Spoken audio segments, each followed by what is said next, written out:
Just bought this old log splitter. I'm going to turn it into a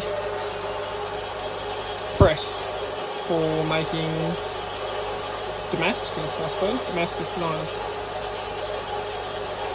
First thing I did was undo the 4 bolts to remove this, and cutting a 500mm long 75 by 75 by 5mm thick tube to put that in here, which will make it about there, and then I'll make a bracket for this so I'll have 2 flat surfaces.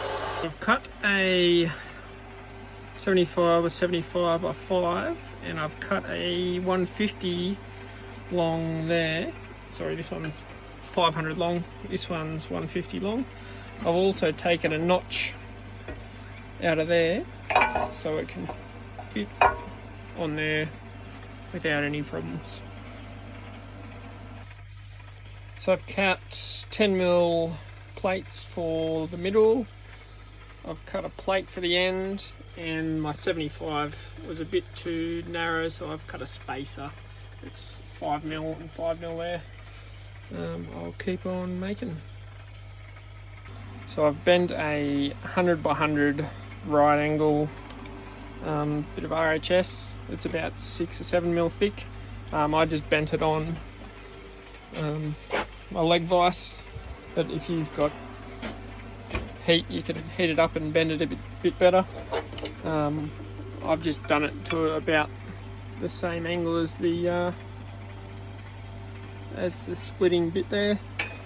I'll put a 10mm spacer either side here, which will make that tip not touch here, which will keep that blade on the log splitter sharp. So if I ever want to use it as a log splitter again, I can just take it all off and it'll still be nice and sharp and ready to go. Once it's mounted on there, I'll make up a shim, because it is slightly cambered in, so I'll make a shim so it's nice and flush and even pressure. Okay, so I've made the wedge, I've made this end block, I've cut that out, and I've put a couple shims in there, so when it's in there, she's rock solid. I'll just put a plate across there just to hold it from going forward, which it shouldn't do, but that means it should just slide in and out reasonably easy, and that's pretty rock solid. I'm happy with that. Just kind of light welds. I'm going to make a couple plates to put in here, just out of a bit of 8mm thick. It's like about 5 centimeters, so 50 mils. And I'll just make a couple wedges to put in there on each side, obviously. So I'll make 4 little kind of slips to kind of put the pressure a bit better on this. They're basically just a little wedge. I'll make 1 for each of the 4 sides just to disperse that pressure. Doesn't have to be fancy. So I've made those shims on either side. I also put the back plate on. I drilled and tapped and put a M8 bolt in there. You definitely don't need it, but it probably keeps it a bit steadier. If you need it, do it. If you don't want to, you don't have to, but it's pretty solid now. So I've welded 10mm plate onto both sides. I did the splitting side first, welded it on, then pushed this up to make the plates flush. So there was like a 1mm gap on this side here, so I tack welded it flat, so it would be flat when they touched. It's obviously just a bit off center after all the jimmying around from up here, but when I put the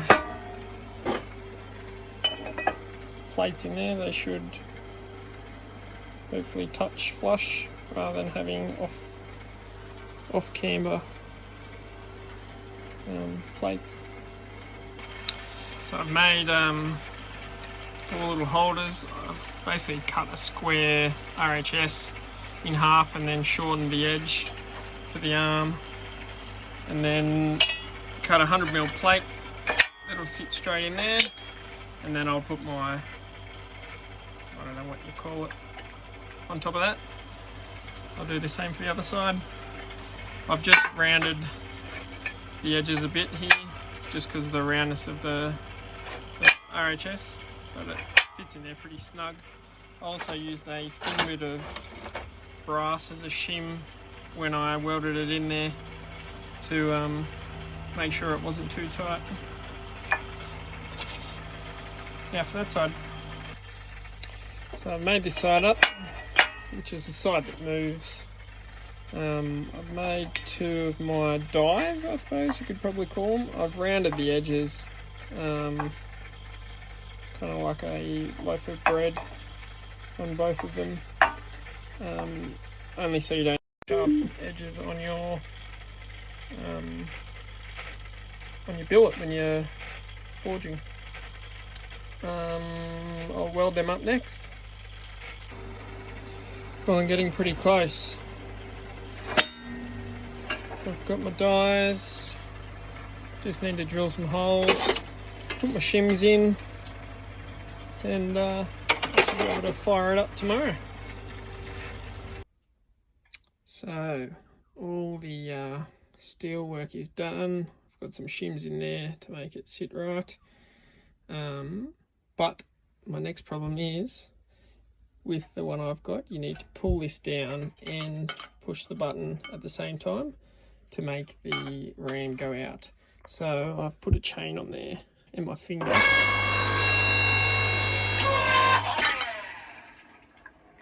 to give the example, but I'm gonna have to try and work out a way I can make a lever system that I only need one hand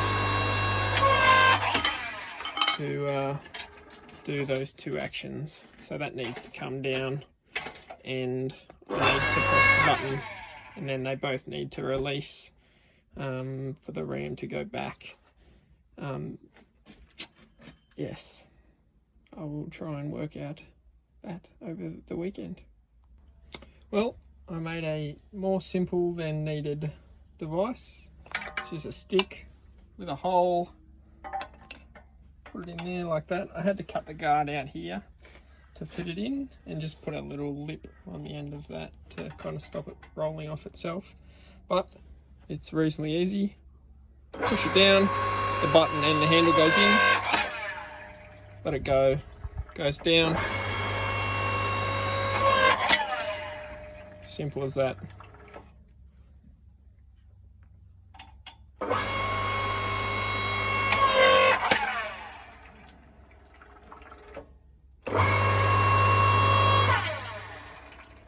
This is just a bit of 6mm, 7mm rebar with a M12 nut thread basically on the end of that. Couldn't be simpler. I'll tidy this up, chop it off a bit so I can reuse those couple inches of that RHS, but there's nothing holding that on there, just a snug fit. It works. I'll fire the forge up and see if we can get something red hot. Not quite hot enough, but good enough for an example.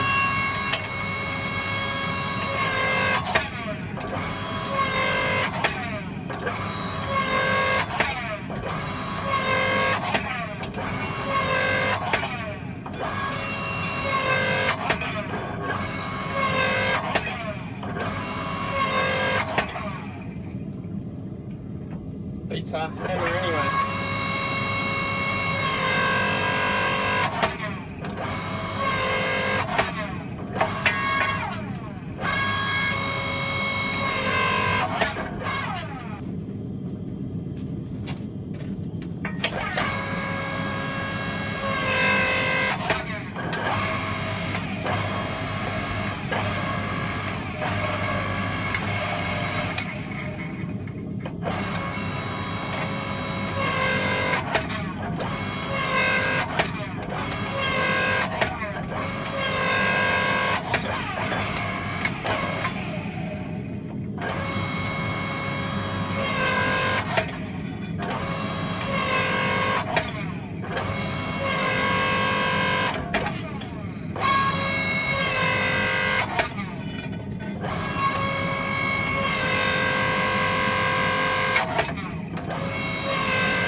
it all works well. There's a bit of a glitch over here from that last one, but I'm not sure what that was. This 8-ton press is probably a bit too small for these 35mm dies, so I might over time just shrink them down a bit, just so you get a bit more pounds per square inch.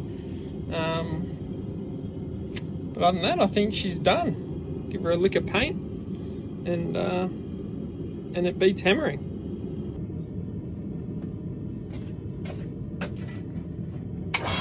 So I'm getting about 1mm per press as a maximum.